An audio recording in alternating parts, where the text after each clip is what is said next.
This week on the Grand Theory Podcast. I'd say I'd take it back to St. Vincent. I can literally tell you it was the very last note of the song. Like, I don't know, 2015 was what, 7 years ago. Okay. At a point, I just couldn't think anymore. It was just the pain of holding. I love that. So actually, speaking of, okay, so we are back with another episode of the Grand Theory Podcast, where it is our mission to inspire and motivate our listeners by sharing the authentic stories of our guests, individual struggles and obstacles, how they overcame them, and what they have learned from them. Now, first things first, we always got to start by giving God praise. So, first of all, I wouldn't be here if it wasn't for God. My injury just taking me back to and work safely, and I'm sure that it's the same for my guests, helping them get here, as well as our listeners. If it wasn't for God, I don't think you'd be able to listen to the podcast as well. So first and foremost, we got to give God his perfect credit and due. So I'm also going to ask for his protection so that there's no problems or no technical difficulties. Now, on that note, say no technical difficulties, there is no Ori today, as you can see. I'm rolling solo dolo out here. But unfortunately, Ori can't be here due to unforeseen circumstances. But he's still here in spirit. He helped us set up, over the video calls and stuff like that. So that was perfect. And you know what? At least my hair won't get roasted today. I have a little bit of breathing room. You know what I mean? I'm still wearing my hat, but it's okay. So just a recap from last week's episode. On last week's episode, we had Garrett Perry, the Auto Sales Pro, and just some key points from that was we mentioned the importance of mentorship. He talked about how he had a mentor and how his mentor was, it's good to have people who are where you want to be, who can kind of give you guidance and kind of help you along the way to get to where you want to be, can provide encouragement and guidance. Not only that, but he talked about the importance of God in his grind. When he was depressed from suffering his injury and the loss of his brother, God really helped him through that. And not only that, but he talked about how he was able to change and channel his drive from playing sports into now automobiles and automotive sales. But today, I'm excited because it's different. Today there's going to be a lot of firsts, actually. A lot of firsts. So first of all, if you guys can see, there's a little new setup in here. It's the first time we've been in this setup. It's nice. Now, not only the first for this setup, but it is the first interview of the new year. So I know you guys have seen our previous episodes, and they've been playing in this year. But those were actually recorded last year. So this is the first episode of this new year. And it is also the first time that we're going to interview 3 people at the same time. Not only that, this is where it's a little bit, special and dear to my heart. The people that we're going to interview today are also from my island. And that's a first. Other than my sister, she's a girl, but this is going to be the first time that we have 3 young men on the podcast from my island. So just bear with me right now. I'm going to break out an element. Yo, big up! 784. If you don't know what that is, that's St. Vincent and the Grenadines. Big up Union Island. You don't know. My people them. I'm sorry. Let me calm down. Let me come back. So let me get into it. I'm going to introduce who we're going to have onto the podcast. So like I said, we're going to have 3 young men on the podcast. Now, these 3 young men are also brothers. And they're actually very well known all around the world. Not only for their amazing character, but also for their extremely gifted musical talents and abilities. Now, I know you guys want to know more. Just bear with me. I'm coming to that. So, I'm going to start with the youngest, and I'm going to go to the oldest. So, the youngest brother, he is the lead vocalist of the group. Oh, you know what? I actually forgot. These three brothers take their unique talents and they join them together to form a group. But I'm not going to tell you about the group yet. You're going to have to wait. But the youngest brother is the lead vocalist of the group.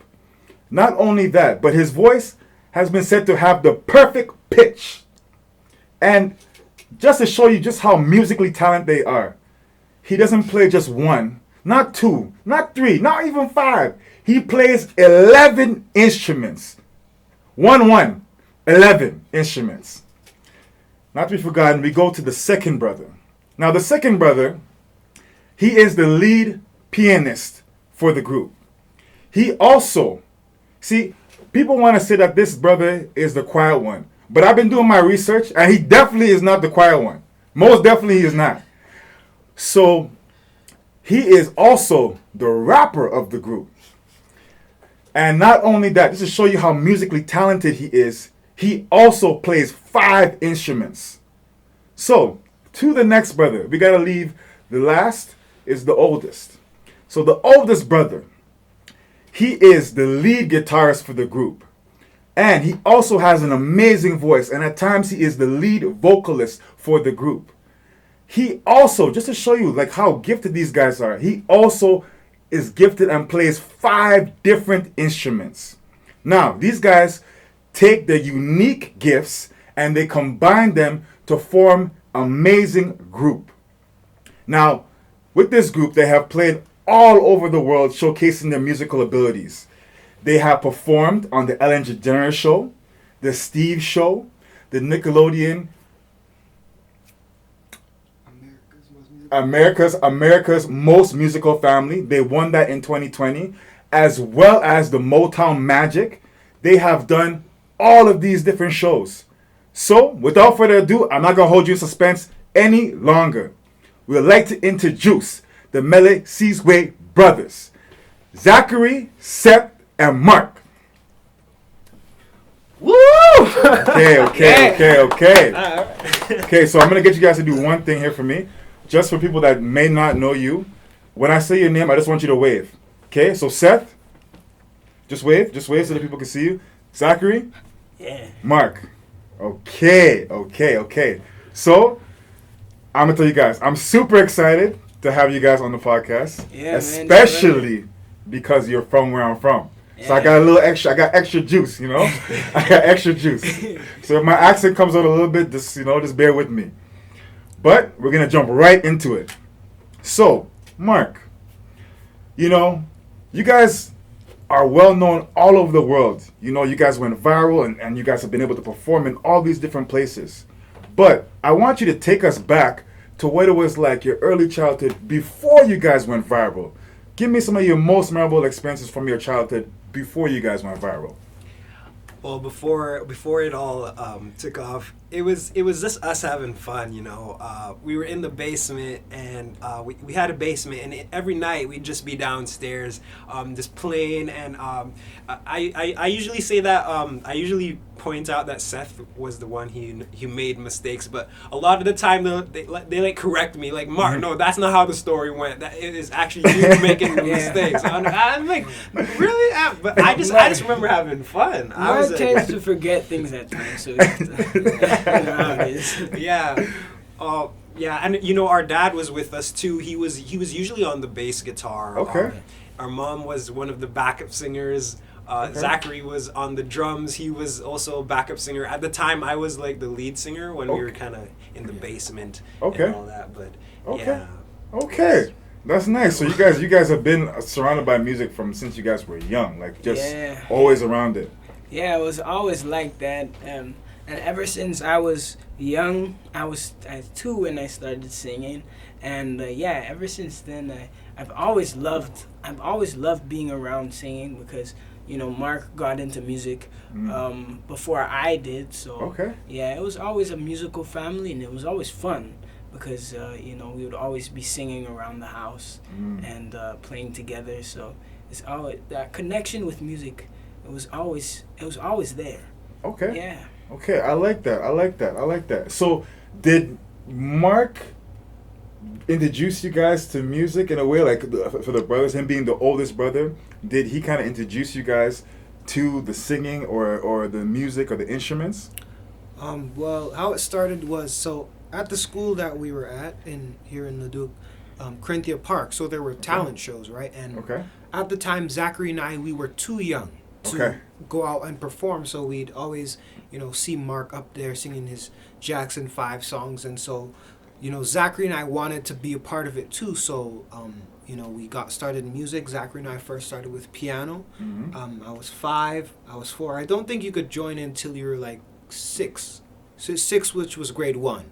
Okay. So yeah, I was in kindergarten. Zachary wasn't in school yet. So, but yeah, we saw Marc in those talent shows, and we wanted to take part in music too. We wanted to do something, so we kind of followed after Marc, seeing that he was doing music. So we wanted to do something too, right? So that's kind of how we followed after Marc. Okay, I like that.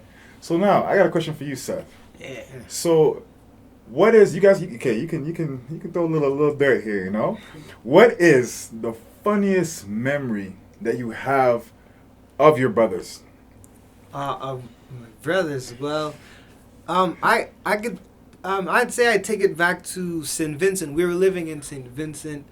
2015 it was that year, and it was one night we were doing a performance, and it was a Whitney Houston song, right? And we were on like the very last note. Zachary really needed to use the bathroom. He needed to pee, right? And it was on I can literally tell you, it was the very last note of the song, and Zachary hit the note and he peed himself. But everybody was looking around like, what's going on, right? But Zachary, he ran to the bathroom. But yeah, that was like, I don't know, 2015 was what, 7 years ago. So Okay. I'll forever remember that. That was terrible. When you were singing the note, were you thinking like, "Hey, after I sing this note, I'm just gonna rush to the bathroom"? I mean, at that point, I just couldn't think anymore. It was just the pain of holding it in was just, it was unbearable. I was just like, just let it go. Forget it, man. It is what it is. But people won't notice anyway, so let me just do it. I love that. Yeah. So actually, speaking of going back to St. Vincent, so you guys went back home to St. Vincent and the Grenadines. I want to know what that was like, because there was no winter. You had all summer. It was nice. I know there was lots of fruits. I know you guys were probably running down to the beach, going down to like Indian Bay. Yeah. So tell me what that experience was like going back home. What was it like? So going back home was, it was almost like a family decision, right? We wanted to, Dad and Mom, they wanted to move us back home. We were actually going there, to stay. Okay. But actually, that was not the case, because after our music took off, we had to come back to Canada. Yeah. But yeah, getting to experience living in St. Vincent, for a year, the beach, going everywhere. We did a lot of things in St. Vincent. So it was, I'd say, it was a really great experience getting to, kind of live the lifestyle of St. Vincent, right? It was really cool. Yeah. So, Go ahead. We also got to go to school there, so Seth and I enrolled in Petersville Primary School in Kingston. Okay. And we were there, and I could say it was really fun because that was before we were known around the country that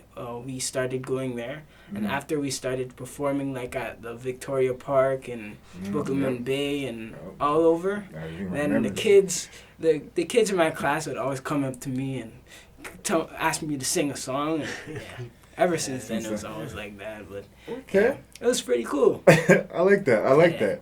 Did it change your guys' perspective? Because being home and then being here, it's two different lifestyles, two different things. So did it change your guys' perspective? Yeah, I think it definitely changed our perspective, because going to St. Vincent, we kind of went to learn what it was like, what was it like living and growing up in Vinci and getting the mango and coconut and and walking long distances and all that, and It was new for us. It was really awesome getting to experience what our parents went through, and especially going to school down there as well. It was a certain a vibes, like a family vibes. Everybody's like hanging out, looking for each other, like one big family, and it was really amazing. Like that's something I'll never forget living in St. Vincent that year. But yes. Oh man, you guys get me down memory lane a little bit.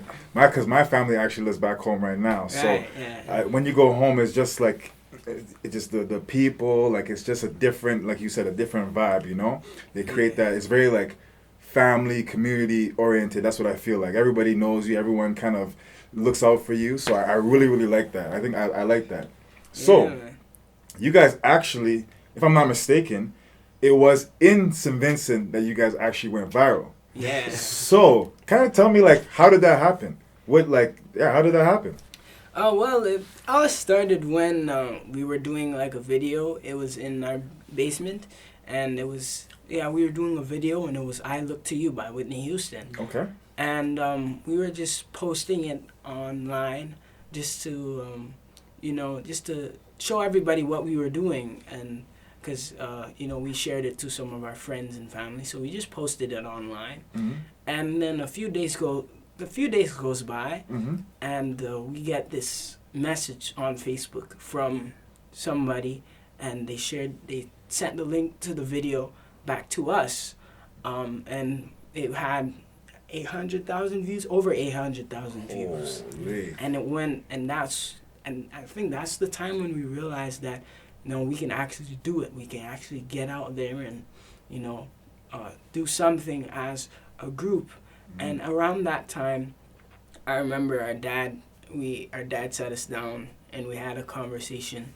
And that conversation was that we made a vow is that we were gonna actually take this seriously and stick together as a group.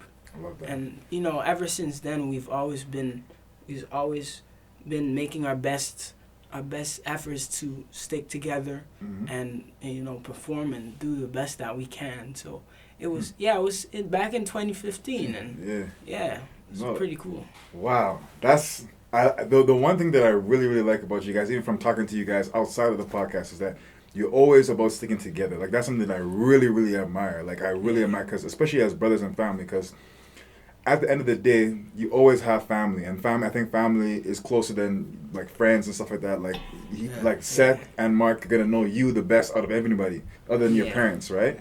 So I really, really like that. So you said you guys received a message. Like I hear about people going viral, and what's like the next step? Like did you guys plan to go viral, or was it like you guys get a message? Did you have to make a plan? Like what was the next step after you go viral? Because like I hear people go viral, and then sometimes you don't hear about them. So what are the next steps after you go viral? Does someone message you? What happens? When we went, from the time we went viral the first time, after that we just started posting a bunch of videos on our channel. So we didn't post videos with the intention to go viral, but it was just to show our work ethic and how dedicated we were. Because if you are reaching a goal, if you're working for a goal for a specific reason, just for one reason, and there's not really that's as far as you go, right? So we've always seen the big picture, and we have always reached for that, right? So it was always that. We always dreamt big. We always read books about dreaming big and working and staying committed and executing your talent. So that's what we did. We did what we said that we were going to do. And that's really important. So I love that. You said you guys read books about executing on your talent. See, I actually have a question for you guys. So you guys were able to find your passion and kind of your gift at a very young age, right? Yeah. What advice would you give to other young people, or just people in general that are trying to find their gift or their passion at that young age? Well, yeah, go ahead. Yeah, You Oh, can Marc, take go that. ahead. yeah. Well, like finding your passion is a lot like, you know, it's finding what you're good at, because there's like at a young age there's so many things that you could do, like you could be involved in sports, arts, dance. There's like so many different areas, but then you have to kind of pay attention to what you're really good at, and you'll find clues. Like people will tell your friends, your family will say, when you do that one thing, like I haven't seen somebody do it the way you do that before. And for me, I knew I clued in with my singing, because especially in the opera side of it, people will tell me, other families would say, Marc, your voice, the tone, your voice just stands out amongst everybody else, and they say, I can hear you, I can definitely hear you when you sing, I can hear you from the other side of the room, so I know. So then there's clues, and they'll tell you. So we had to we used to do so many different things when we were younger, but we had our friends, our family, they told us that, you know, music, you guys, I haven't heard that. The way you guys sing, how you guys perform together, how you guys mesh so well, it just sounds awesome. And we just went with that, right? We just decided that, you know, I think music is your guys' gift. It's your talent. It's your gold mine. And then now we just started, you know, farming it, you know, working on it. Most of our time is spent music. Right? Yeah. I love it. And what some people have told us, like, because of there's a quote that says, you can be good at a few things, or you can be mediocre at many. So that means that if you're doing many things, you can't concentrate your energy. So yeah, that's why we kind of, like what Marc said, that's why we focus on music, because that's what we were good at. And if we focused our energy on it, then we can actually become, you know, we can become great at it. So yeah. I love that, because that's and actually, just before I expand on that, Seth, what do you guys think, like, because you said you found your gift, right? But is there a difference between your gift and your passion? Because is your passion something that you just love to do, and your gift is something that you're just amazing at? Is there a difference, or are they the same thing? What do you think? Well, how can I split the difference between our passion and our gift? Well, I'd say, you know, your gift, so it's our music, right?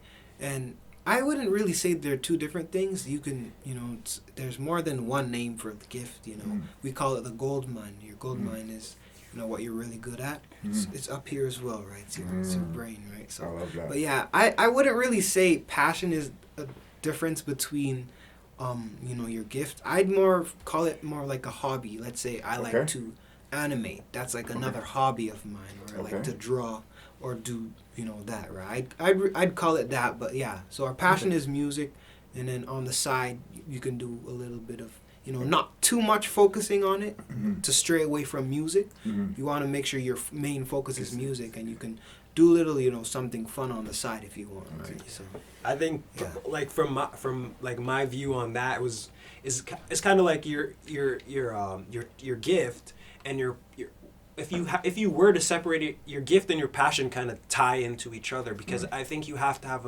a love or a passion for something to really become, like, to really excel at it. And for us, there's music isn't just music. We don't just perform because you know, we just want to become bigger stars. It's not about that. Like, there's a passion in a reason why we do music, and that's our passion, and that's because we want to inspire others.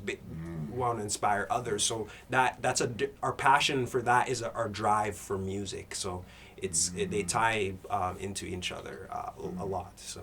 See, I love what you're saying there, because even with what Zachary said too, with how you can be good at a few things, but you can be more mediocre at many things, right? Yeah.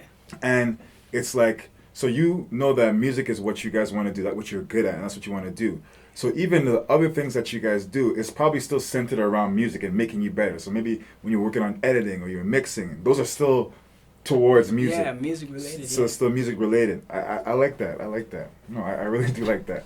Yeah, a lot of things is like when we start in music, it's only usually music. It's only that specific thing that you're good at. You're gonna keep practicing, but after you get good at, you have to move on to the next step. What is the next step?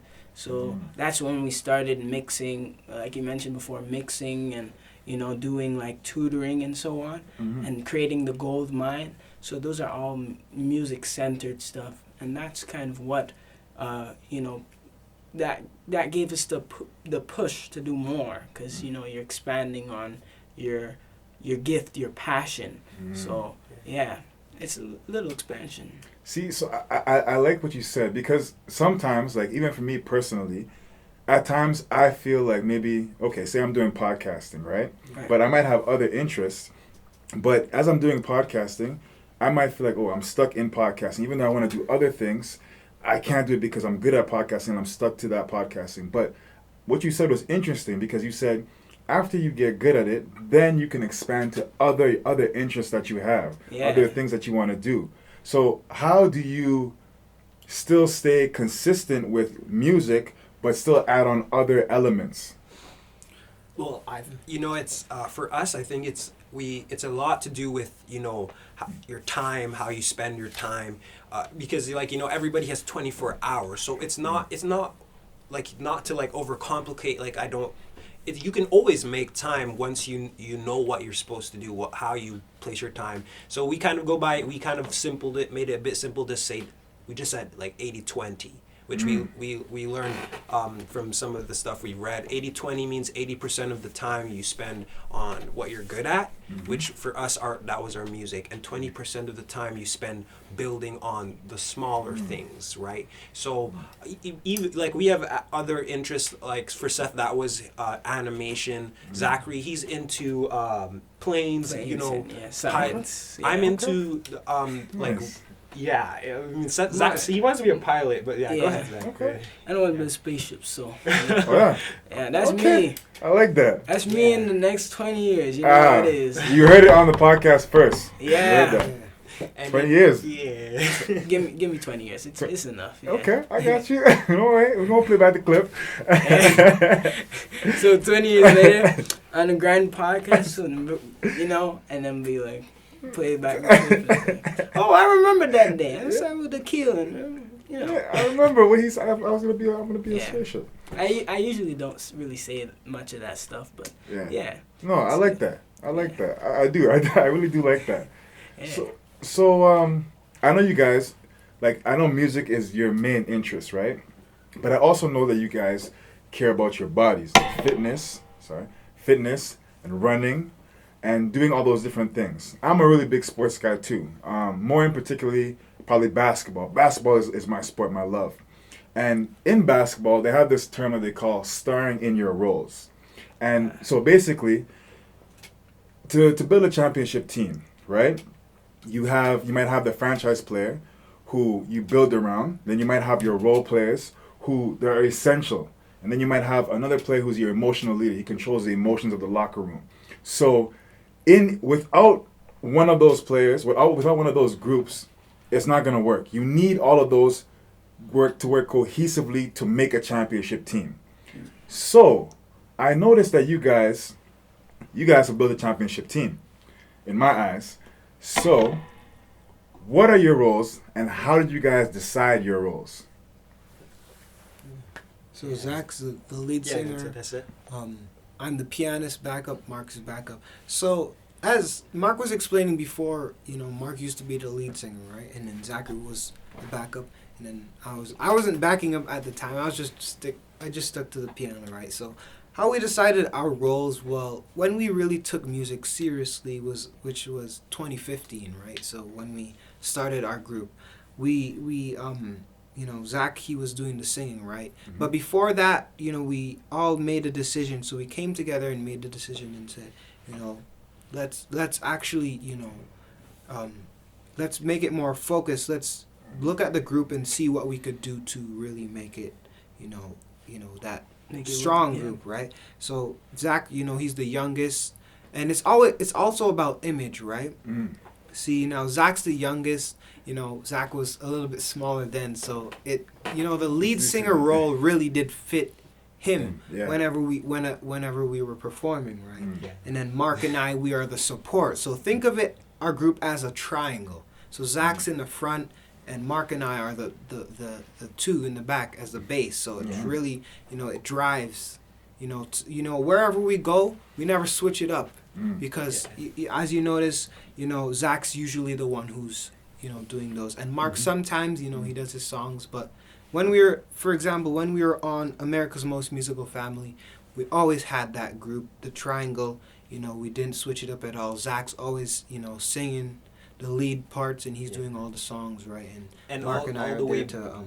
all the way back then, people would be calling Zachary, oh, so cute, and pinching Zachary on his cheeks, and so we kind of developed the aspect that Zachary was our hook, right? Because people just loved Zachary. Zachary, they'd call him like the next Michael Jackson, all that kind of stuff, and the next Michael, right? All that. So Zachary so we've learned that Zachary, one of Zachary's parts in the group is to be our hook, to be to lead us into the next doorway. So that was like that is what Zach's role is, and then we have our roles, like Seth said, we have our roles as well.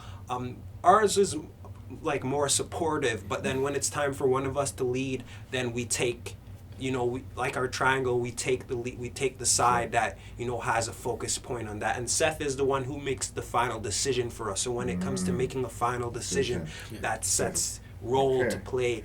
I have my role as well, and that is to... I think it's that is to be the leader for the group. I think there's a difference between the lead singer and the leader for the group as well, because that makes sure that the team our thinking is correct, our mentality is ready, and to make sure that everybody is in a right place to move forward together. So I love that. I love that. I love that, because like even as you mentioned, Seth, you noticed something when you guys were actually on America's Most Musical Family. You noticed something that was different, that you guys were doing differently than the other contestants. And I think that's what helped you guys really succeed. So what was it that you noticed? Well, the other families, right, so they had the lead singer switching up. So they had someone else, on this round they had this person singing, on this round they had another person singing. So it can, take away a lot of attention from, the group aspect, because, you don't want to be quarreling over who wants to sing this song and who wants to sing that song. So we just stuck to our moral, ideas, and we just, we stuck with it right throughout the whole show, to show that's the group, right? There's Zach's in the front, and Marc and Seth are there, and just stick with that, right? It shows a lot of strength in group thinking as well, So it really strengthens a lot of aspects to what people perceive you as, right? So, yeah. No, I definitely like that, because even I think that, would you say then that, because Zachary, your voice, it changed during each, like, as you were going through each round, right? Your voice got better, right? Got better, and I think it even changed, right? Yeah, at one point it changed, right? Came deep for that. Not that deep, but you know what I'm talking about. So the thing that I wanted to ask was, because you guys knew your roles and you were able to stay consistent in your roles, do you think that was able to help you to actually improve instead of always constantly changing your roles? You say, okay, Seth is the lead singer this time, and then Marc's the lead singer, and then Zachary's the lead singer. Because you were consistent in your role, do you think that it allowed you to really improve? Yeah, I think so, because, that comes back to what I was saying before about you can be good at fewer things than many, because once you stick to a role, you can actually improve. If you're working in your art, then you can actually improve in what you're good at. So yeah, in any point of our musical journey, we've never tried to switch, right? We've always tried to focus your energies. And I remember there's one because there was a few days ago, we got a fortune cookie, and Marx said, "Don't scatter your energies." Oh, I like that. Right? And that kind of reminded me, when you don't scatter your energies, everything is focused, everything gets better. There's actually a structure. So you can actually maintain that structure by focusing on your role and playing your part. So yeah, that's kind of what we did, and we've always kept that mindset. So that's what we did. And I just like to point out that, like, during each performance, because we stayed in our roles, and we focused our energies or our time on making sure that we were fulfilling our roles, because Zachary had his role, and that was to make sure that his vocals, make sure that he had enough power in his vocals, that he was delivering, that he was hitting the notes that he needed to hit. Seth's focus was entirely on the piano. He has to make sure that he leads in to start the song. He has to simple, he not overplay, not busy the music. My role was to, as well as the guitarist, I had to be simple. I had to make sure that I knew my chords, that I knew my part, and that I was just, there. And as vocalists now, we had to make sure that we were supporting Zachary and making sure that when he's going up to hit the high notes, that our harmonies were there with him, and that we were singing loud enough that he can, perform to his best ability. So it's just focusing on your part and then rising to the occasion. So. Yeah, and actually, if you get your part done, if you get your part, if you get it right, you can actually go and help, the people who are in your group. You can actually help them improve on theirs as well. So it's almost like a working, it's almost like a machine. Every part has a support, a support point. So yeah, it's almost like that. So I see. I love that, because each of you, all uniquely gifted and talented, but you each starred in your role. It's not that you can't do more. Like, you guys all play multiple instruments. You can play other instruments. You can all sing. So it's not that you guys didn't do that. You guys stuck to your role and were able to star in your role. And because you were able to star in your role and bring it all together, that's how you can make a championship team.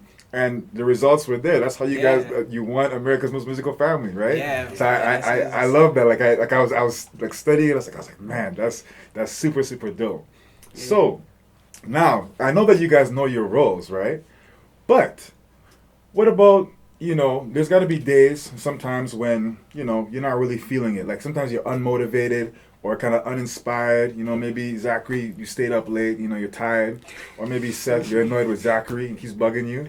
Or maybe Mark, maybe, you're frustrated with mom and dad, you know what I'm saying? So, like, how do you guys push through those days and get back on track, and stay focused? How do you push through those days? Well, it's not easy, because, it's more like you have to really...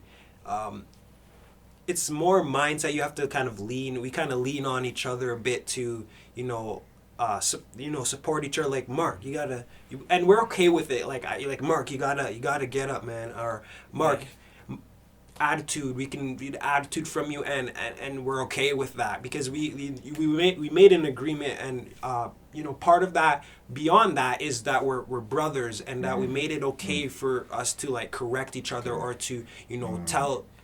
Bring the truth out, and that is, Mark, your chords, you're not getting the chords, man. Let's learn that, and sometimes I have Zachary help me, and he shows me how it's done, and I accept that, and after I get my part, we move forward, and it's not about taking that, like, we don't take it personally. It's just about getting to the next step, or the next place, and. Yeah, but I mean, I like my mom and me, like, we're like, but sometimes, all the time. I have to tell them to calm down sometimes. Like, oh man, it's not necessary. But to expand on what Mark was saying about getting back into the zone, it's always about you can always say anything that you want, but it's all about action. It's all about taking action. So if you feel that you're falling off, right, in terms of, like, your schedule, your sleep time, your wake up time, it's always about, taking that action. So it's about what can I do to get back on track, and it's about executing that.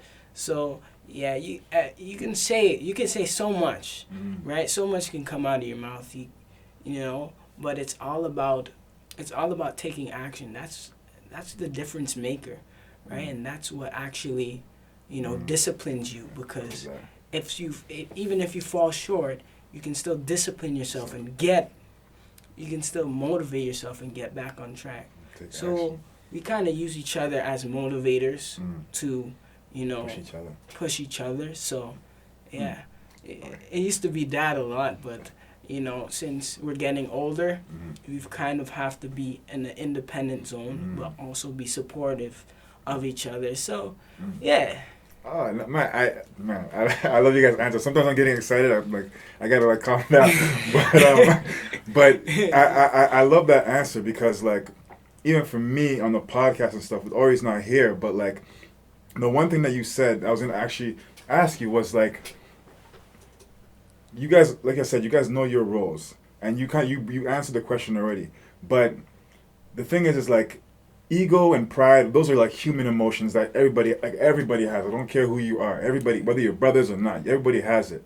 So I was wondering if that, even though you know your roles, if that ever comes into play, and how you guys deal with that. But you guys said that you guys have really open communication, and you guys already established that, you know what, I can be blunt with you. Especially it's easier because it's your brother. At the end of the day, he's not going nowhere. That's your brother, right? Yeah. And it's better if your brother tells you, or you'd probably take it more easier if your brother tells you, if Zachary or Seth tells you, as opposed to me telling you, right? Or someone else telling you, or Ari telling you, right? It's way easier to hear from your brother. You might not like it at the time, but that he's trying to make you better, right? It's like if you have something stuck in your teeth, and you go to the mall. If I was with my brother and he didn't tell me, I would be mad. I'd be like, man, you had me out here smiling, talking to these girls, and I had all this stuff in my teeth.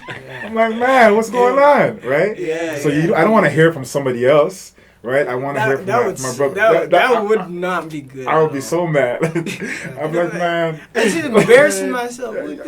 You just watched me embarrass myself this whole time, That's why we say at the end of the day, you always have to appreciate your family, because they are there to tell you these things, that when it's way worse to hear it from somebody else, right? Exactly. It's a lot worse to hear it from someone else. So when we say, Mark, watch the chords, you wouldn't want to hear another guitarist saying watch the chords, because that's really, it can feel embarrassing. Yeah. When you hear it from someone else. So that's why we always say appreciate your brother. We always want to appreciate your brothers, appreciate your mom and dad, who are there to correct you. Well, at least correct you now, and you have the time to practice and focus, right? So that's why it's really important. And at times you might get angry, of course, at it, and you might frustrate yourself at it, and that happens. It happens, natural, and it's a natural thing to have. But what's the unnatural part of it is that you have to be able to remind yourself and be conscious about your actions. So yeah, it's a lot of, like what Seth said, it's a lot of that, but you always have to learn how to control that and manifest it in a way that improves you. So yeah.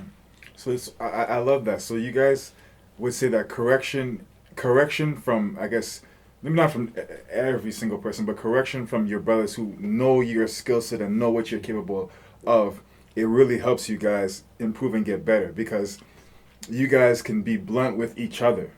Right? Yeah. I like that. So, what would you guys say so far in your career, whether it be in your career or in your personal life, what is the biggest obstacle that you guys have faced so far? How have you overcome it?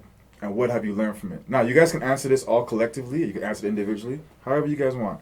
But well, I could say as of, right now, the biggest obstacle, because we're still young, as in our music career, ever since, we switched to homeschooling, it's kind of hard for us to keep up sometimes with school. And, sometimes we may, fall a little bit behind, but that doesn't really matter, because you can always go back and do it. So we try not to let it get too much in our way, Mhm. you know, to say that, oh, school is so important, you know, school, you always got to get this A, you got to get this, you know, all A's. Mhm. You know, we don't try to stress ourselves with Mhm. school because, you know, we know that school is not the main thing. Music is. Wow. We always want to put our music, I like that. our mind in our music Mhm. first, and then, you know, we come with the schoolwork after, right? So, Mhm.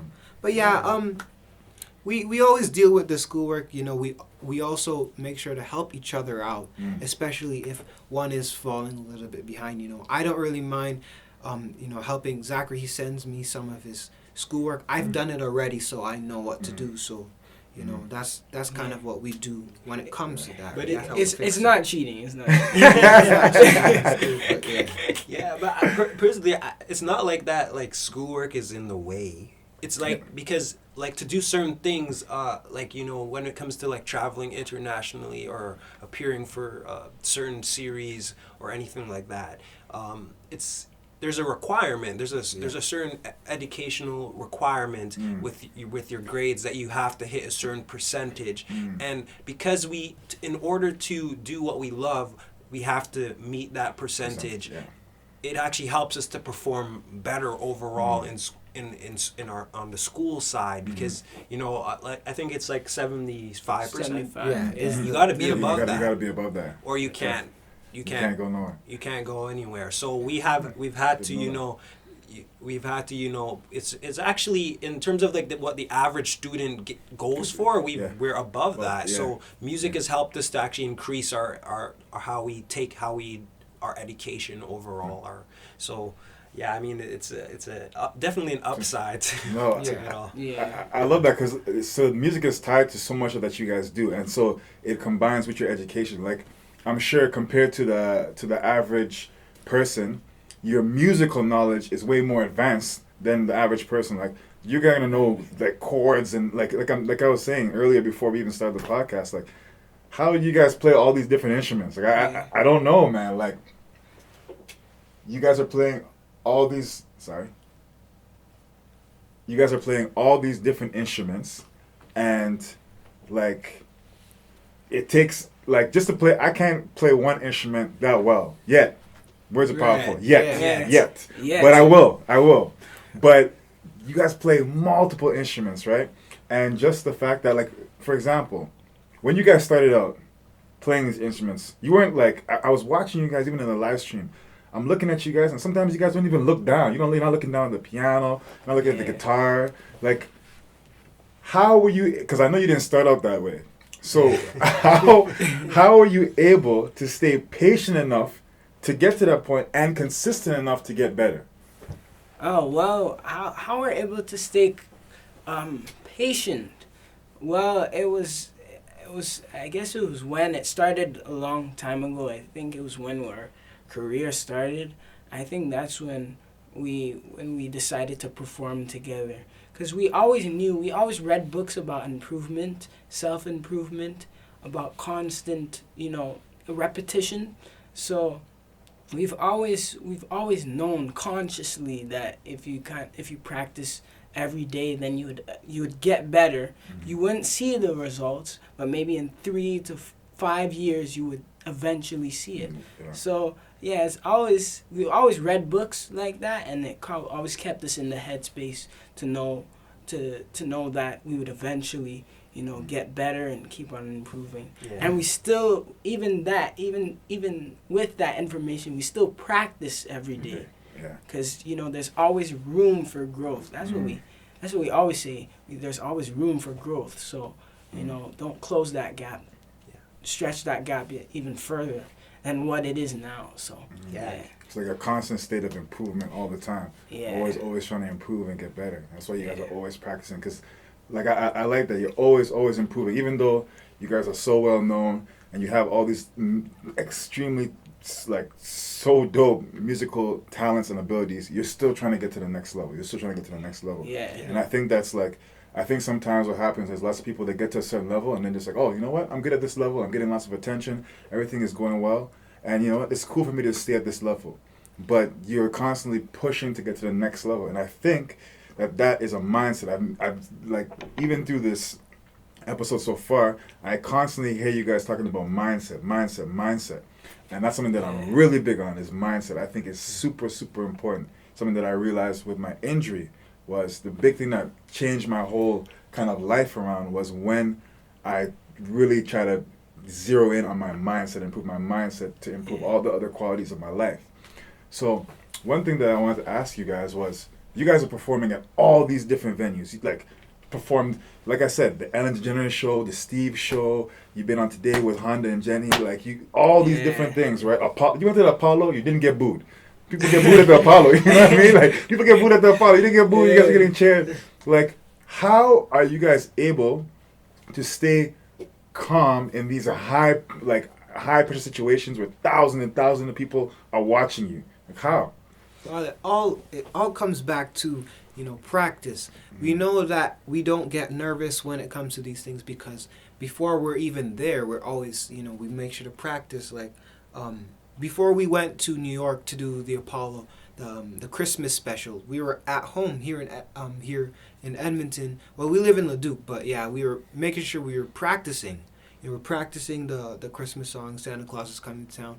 And then when we got there, we were ready to go on the spot. As soon as rehearsals started, we were ready to go on the spot. Yeah. Same thing for, what else was it? When we were in Brazil as well, performing with Danielle in front of, almost 100,000 people. Wow. It was huge. And it was Heal the World and Hallelujah. And same thing, we were at home practicing it before we even traveled, right? So it all boils down back to practice. Once you're prepared, there's no need to feel nervous, right? And some people may get nervous because of the crowd, but still, once it's something that you're passionate about, you'll love it. You'll love, getting to perform for so many people, getting to share your gift with so many people, right? Showing it to the world. That's what it's. It's practice, consistency, practice. So that's what it's all about. Well, one thing is also visualization.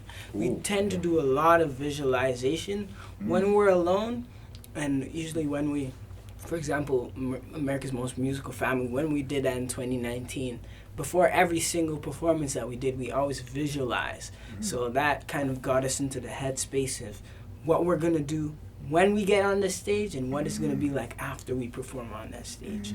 So we were always in that headspace. And what we did when we visualized, we're in the room, it's silent. Okay. We're not communicating, we're just silent, we're closing our eyes. All in the room together, silent, or in separate rooms? So we're all in the room together. Okay. Yeah, we're always usually together wherever we go. Okay. So it's usually that, and then when we perform now, it just gets us. When we actually do it, it's much easier because you actually have a feel, and you that's how it is. You actually have a feel of what you're doing, and you're confident. So, yeah, it makes it a lot easier. It's more fun. I really, really like that you said the visualization, because that's something that I'm gonna have to start taking into my own interviews, because I practice, I prepare, I make sure I know about my guests and everything, but the visualization, when you're visualizing, do you visualize, how do you not get distracted? When I close my eyes, I'm thinking about all different kinds of things, right? So how do you stay focused on what you're trying to visualize, and do you try to associate the emotion of okay, when I get on the stage, how am I gonna feel? Is there gonna be wind, or is there gonna be what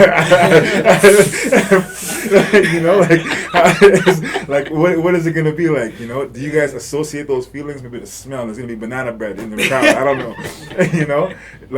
Do you guys associate the feeling, the smells, everything with the visualization, or just the performance? How the mic is gonna feel in your hand, or how you're gonna project your voice? It's kind of like that, because as soon as you're on the stage, we kind of try to it might be a little bit different, but it's for Seth and Zachary, but mostly the same, because we usually visualize the crowd, how the crowd responds, the instruments, how it's gonna, the music, how it's gonna sound. I'm on the guitar. You kind of picture yourself in that moment also, everything that's happening around you, and I've used visualization for other things other than just our performances as well, because when I used to do track and field, before I would actually go to do my event, I'd visualize, and while I'm warming up or just taking some time to just, walk and just kind of close my eyes and kind of just think, or my eyes are open, but I'm focusing completely in one area, and I'm just visualizing the run. So the gun shoots, I start. I kind of, the wind as I'm going by, it's kind of like just natural, like what is it gonna feel like to you? That's what the vision is. What does it feel? Those feelings. How do you feel when you're running? How do you feel when you're performing? And I say I feel happy, and that's how the visualization process is, right? So, but it's a little bit different for me, because when I visualize, it's almost like I shut off everything except for my mind. So, because I hear a lot of, when I'm usually alone, I hear a lot of melodies and so on going in my head. But that's just me. But when it comes to before a performance, I'm usually, because I already know the songs, I already know everything that's gonna be on the set list. So when I'm closing my eyes and I'm kind of dreaming, but I'm dreaming, right? So it's almost like that. It's almost like a dream, and I'm kind of getting it's almost like I'm foretelling the future. So, it's almost like that. So I like that. Like that's something I'm like, man, I'm so glad we're recording this because I want to take notes, but I can't. but no, I really like how, like, just even because the thing is, it's really cool is you guys are so young, but the way you guys talk and the way that you guys are thinking is like so advanced past your age, right? Like I really like that you can, like, I can actually grab really useful tips, and not just me. I think the listeners, I think anybody in the room can really grab really useful tips from you guys as well. You know? Right. Yeah. Just on mindset, like, you guys, like, mindset is definitely key to your guys' success, right? Yeah. What mindset do you think that successful people gotta have? Seth, I want you to answer. Well, there's more than one factor when it comes to mindset. So, a lot of the books that we read, they say it right away. It's about attitude. Whatever you approach, it's always attitude. There's a saying, attitude is the number one player on the team. So, involving the three of us, we always make sure that if the attitude is great, everything changes. If it's not so good, then people will see that it's not the best, right? Yeah. So it's attitude, as well as visualization. So once you expect great things to happen, then that's what you're gonna look forward to. It can boost a lot of things, right? You always want to have high expectations of everything. Whatever you walk into, you always want to have high expectations. That helps you a lot. So it's a lot of like those things. There's a lot of books that will tell you, they might have a different title, but they always focus around the same thing. So it's a lot of the attitude, it's how you approach things. It's a lot of those things. When we read a lot of books like that as well. So they tell you a lot of those things. Yeah. Some other factors with a successful mindset, I think, is adaptability to certain situations, and also your ability to learn, the learning mindset, because in anything, if it comes to anything that you do that you're focused in, you always want to be able to learn in everything that you do, because if you stop learning, then that means you stop growing, you stop getting better at what you do. So yeah, like for me, it's learning and adaptability, being able to learn and progress. Yeah. Okay. No, I man, I really, really like that. Even it's funny that you said attitude, because there's it's like I don't know if it's like a quote, but the lion, right? In the jungle, right? The lion. When the elephant sees the lion, right? It's all about attitude. Even though the elephant is way bigger than the lion, like the elephant is huge, right? When the elephant sees the lion, he's thinking, "Yo, I gotta run, because this is the guy who's gonna come and eat me." Even though he's way bigger than him, he's way bigger. But when the lion sees the elephant, he doesn't care about how big it is. He's like, "That's food. That's barbecue chicken." That's what he's thinking, right? Yeah. And it's all about attitude. Like, the lion is not the biggest, it's not the strongest, it's not the fastest animal in the jungle, But the thing that makes him the king of the jungle is his attitude. When he comes in, everybody gotta leave, right? And I love that you said about attitude. And the thing about always constantly learning. If you're not learning anymore, it's almost like you're dead. Pretty much, because you're not learning, you're not getting better, you're not improving, and without being able to improve, then like you're gonna stay stagnant, right? Yeah. And you can't be successful that way. Yeah. Yeah, I think attitude and learning tie into each other because an attitude kind of shapes your perspective on learning. So if your attitude can actually hold you back, and your attitude can push you forward, move you forward. So like for us especially, like if it comes to like if you need to learn a piece or you need to learn some chords or how a style is played, like your attitude, if your attitude's poor, then you're gonna have a really tough time getting understanding what's going on. And but if you're you're ready to learn and you're like up in it and you're excited and you're ready to go, then the process goes like that. So like attitude is like very important. It's a maker and it's the breaker of the team or team process. I think when Marc talks about attitude, what people get